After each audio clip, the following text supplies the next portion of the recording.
Hi friends, welcome back to Chaitu vlogs. ఈరోజు మనం బెంగళూరు దగ్గర ఉన్న ఘాటి సుబ్రహ్మణ్య టెంపుల్కి మినీ ట్రిప్కి వెళ్ళబోతున్నాం.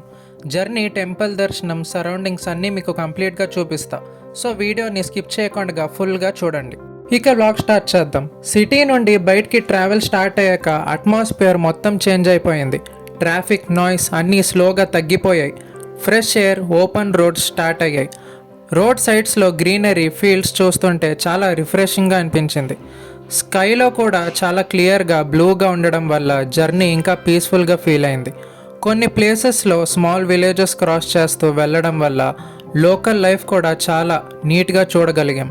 చిన్న చిన్న ఇల్లులు, ఫీల్డ్స్లో పనులు చేస్తున్న వాళ్ళని చూస్తే చాలా సింపుల్గా, కామ్గా అనిపించింది. సిటీ హాస్టల్ నుండి బయటికి వచ్చాక మైండ్ కూడా కొంచెం రిలాక్స్ అయినట్టు అనిపించింది. రోడ్ జర్నీలో ప్రతి టర్న్కి ఒక కొత్త వ్యూ, ప్రతి స్ట్రెచ్కి ఒక డిఫరెంట్ వైబ్ ఉంది. ఇలా నేచర్ మధ్యలో ట్రావెల్ చేస్తూ ఘాటి సుబ్రహ్మణ్య దగ్గరికి మూవ్ అవుతున్నాం. ఫైనలీ ఘాటి సుబ్రహ్మణ్య టెంపుల్ దగ్గరికి రీచ్ అయ్యాము. ఎంట్రీ దగ్గర నుండి చూస్తుంటే ప్లేస్ చాలా కామ్గా, అలానే డివోషనల్గా అనిపించింది. చుట్టూ పక్కనే గ్రీనరీ, ఓపెన్ స్పేస్తో అట్మాస్ఫియర్ చాలా పీస్ఫుల్గా ఉంది. పీపుల్ కూడా చాలా మంది దర్శనం కోసం వచ్చి ప్లేస్ చాలా లివ్లీగా కనిపించింది. ఇంకా లోపలికి వెళ్తే ఎలా ఉంటుందో చూద్దాం. ఇక దర్శనం కోసం క్యూలో ఎంటర్ అయ్యాము. చాలామంది ఆల్రెడీ వెయిట్ చేస్తూ ఉన్నారు కాబట్టి కొంచెం టైం పడింది. ఆల్మోస్ట్ 1 అవర్ వరకు క్యూలో ఉన్నాము. స్లోగా మూవ్ అవుతుంది లైన్, కానీ అందరూ పేషెన్స్తో వెయిట్ చేస్తూ డివోషనల్గా ఉండడం వల్ల అట్మాస్ఫియర్ చాలా కామ్గా అనిపించింది. ఫైనల్గా దర్శనంకి దగ్గరికి రీచ్ అవ్వడం జరిగింది. ఇక టెంపుల్ విషయానికి వస్తే ఆర్కిటెక్చర్ మాత్రం చాలా యూనిక్గా డిజైన్ చేశారు. స్టోన్ స్ట్రక్చర్ మొత్తం చూస్తే చాలా స్ట్రాంగ్గా, డీటెయిల్డ్గా బిల్డ్ చేసినట్టు కనిపిస్తుంది. పిల్లర్స్ మీద కార్వింగ్, స్మాల్ డీటెయిల్స్ ప్రతి ప్లేస్లో చూస్తే ఒక డిఫరెంట్ డిజైన్ కనిపిస్తుంది.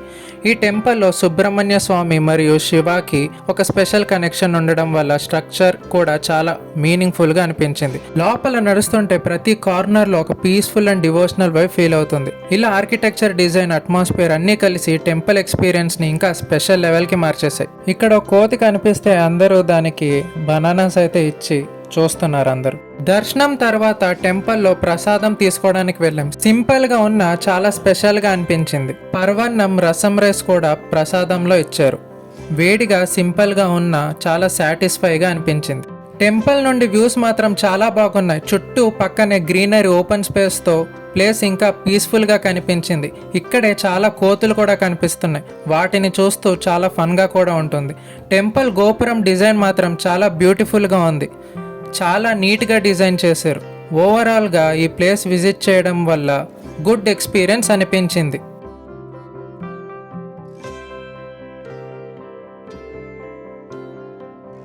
ఇక్కడ బయట చాలా లోకల్ షాప్స్ కూడా ఉన్నాయి షాపింగ్ చేయడానికి.